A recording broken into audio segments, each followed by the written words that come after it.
Hi everyone! Welcome to the Empath Arcade, another love reading, timeless and general. Take what resonates lang po. Maybe some part of the reading makaresonate kayo, some part of it hindi. Totally makaresonate na parang kwento ninyo ito.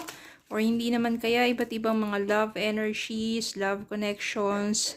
Tignan natin ngayon kung ano ating mababatid sa reading na ito. Mga gabay at aral sa buhay, pag-ibig, and life in general. Spirit guys, send me messages. Anong love connections ito? Lessons in life and guidance na nais yung ipabatid sa amin. Mga aral at gabay sa buhay, pag-ibig. Yan. Spirit guide, send me more messages. Yan pa natin. Spirit guide, more messages.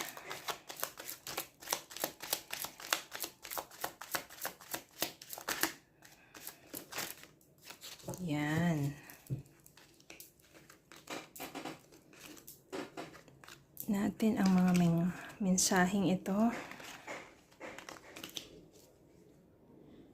Yan. The Tower.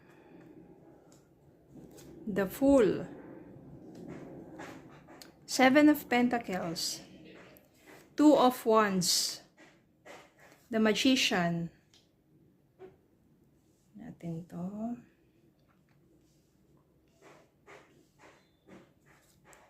Three of Cups, Knight of Pentacles, Nine of Swords, Queen of Pentacles, Eight of Wands, the Sun, the Emperor, King of Swords, Justice, Ten of Cups, Ten of Swords. Yan, marami-rami ito. Kuha pa tayo ng isa. Bottom of the deck, the World. Yan. Meron ditong the Tower, so ibig sabihin, nawasak, nasira ang inyong pagsasama. Maraming mga pangyayari sa inyong pagsasama. Maraming pagbabago na hindi maganda. Hindi kayo naka-cope up. At yung mga pagbabago na yun, siguro dati, sweet, mabait, thoughtful. Tapos biglang nagbago na lang na parang wala nang pakialam. Wala nang kaswitan.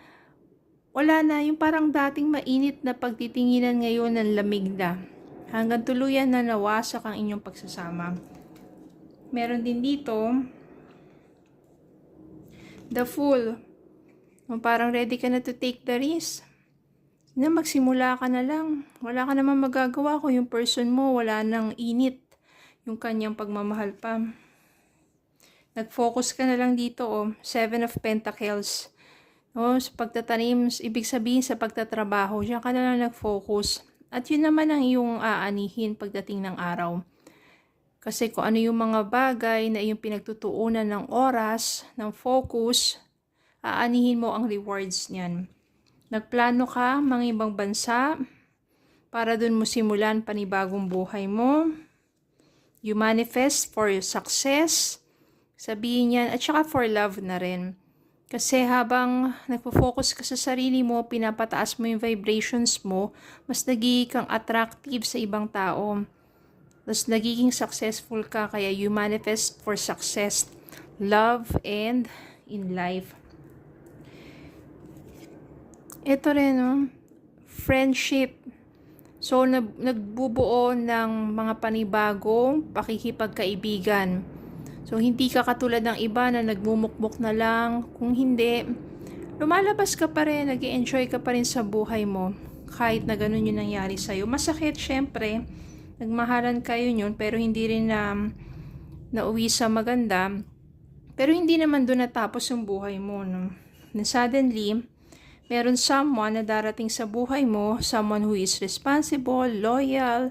Siya yung masasabi mong parang nandiyan sa'yo, always by your side to protect you.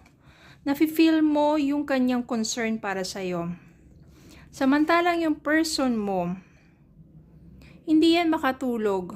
Kasi habang pinapalakas mo yung vibrations mo, alam mo nangyayari sa person mo, siya naman yung binabagabag naman ng kanyang, yung sarili niya, parang yung, kung meron siyang guilt, or kung ano pa man. And meron din mga araw o mga gabi na hindi yan makatulog At iniisip ka ng taong ito. Samantalang ikaw, Queen of Pentacles, patuloy na nagiging abundant. Ayan o, abundance. O, yun sa iyong pagsusumikap, pagpupunyagi, nagtatagumpay ka, umuunlad ka.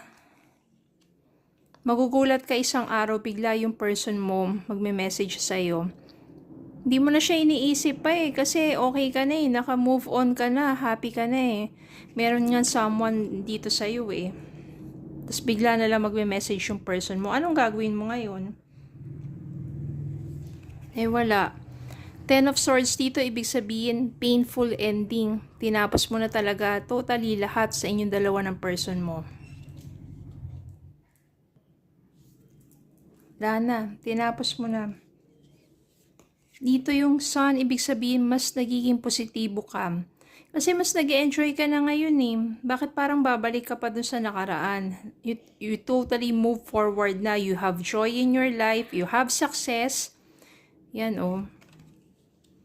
Pero nagpupumilit yung person mo kasi sabi niya, namimiss ka niya, mas stable na siya ngayon. Ibig sabihin, mas nag-mature na siya ngayon. Nandiyan siya para to protect you. Nandiyan siya para yung sabihin natin magandang pagbabago, pang-alagaan ka, alagaan ang inyong relasyon. Nagbabalik siya, pero sabi mo, no, thank you na lang, pero sorry. Yan. Kasi meron kang someone who is there for you, who is honest, who is intelligent, who is always there for you. Maaring ito si Knight of Pentacles na nag-o-offer sa'yo ng more stable relationship. Siya rin itong si King of Swords. Mas lalong naging, sabihin natin, mas naging malalim ang inyong pagkakakilala sa isa't isa at mas nakita mo, naramdaman mo dito kay Knight of Pentacles na palagi nandyan para sa'yo na totoo siya. Totoo siya sa'yo, hindi siya nagpapanggap lang. At nagiging consistent siya. Kung ano yung pinapakita niya dating concern sa'yo, pagmamalasakit, hanggang ngayon, ganun pa rin. So, ang nangyari dito, justice, ibig sabihin karmic justice. Ikaw na totoo sa inyong relasyon, nakamit mo ang hustisya dahil nagkaroon ka ng someone na nandyan para sa'yo who is also honest. Katulad mo na masipag at katulad mo na loyal at honest. Nagkaroon kayo ng magandang pagsasama. Happy family, nandyan na yung parang fulfillment, nandyan yung marriage, yung stable na relationship para sa inyo ni Knight of Pentacles na naging King of Swords. Kasi ikaw si Queen of Pentacles at kasama mo ngayon si King of Swords. Maganda rin yung match ninyo kasi yung iyong kasipagan, tapos nandiyan naman siya palagi nakasuporta sa'yo. Ibig sabihin dito, fulfillment, success, achievement, completion. Kung ano yung minamanifest mo na klase ng relationship which is stable, totoo, loyal sa'yo, faithful sa'yo, yung sabihin natin mas matatag na pagsasama. At kung ano rin yung minamanifest mo na abundance, yun na yung nangyayari sa buhay mo. Kaya ibig sabihin kahit ano pa man yan, nagdaan kayo sa isang masalimuot na relasyon, hindi doon natatapos ang buhay ninyo. Ibig sabihin yan, meron pang mas magagandang bagay na maaaring mangyari sa'yo. You only have to move forward with your life, learn from your mistake. Siguro maganda na rin, patawarin mo na lang din to. Patawarin mo na siya. Hindi naman ibig sabihin niya, natawad mo siya, kailangan mo siyang balikan. Lalo na kapag mas minahal mo na yung sarili mo, naramdaman mo yung pagpapahalaga, yung value mo, pinakita sa'yo, pinaramdam sa'yo ng isang totoong tao. Bakit ka pa babalik dun sa, okay fine, natuto na siya. Maaring yung natutunan niya rin na lesson na yon, may apply naman niya sa susunod niya pagiging karelasyon. But it doesn't mean, nasa sayo yan eh. Kung gusto mo siyang balikan, at baliwalain na lang tong someone na to, or forgive that person, hayaan mo siya matuto sa buhay niya, move forward with your life. Kung happy ka na dito, kung happy ka na, eto nga, happy na nga ang kalalabasan, happy family, fulfillment, and abundance. 'Di ba? Doon kayo sa taong nandyan para pahalagaan kayo, suportahan kayo, mahalin kayo ng tunay at tapat. Okay? Don't give up on love and in life. Yung mga naranasan yung sakit na yan, it will turn into blessings pagdating ng araw. Magtiwala lang kayo.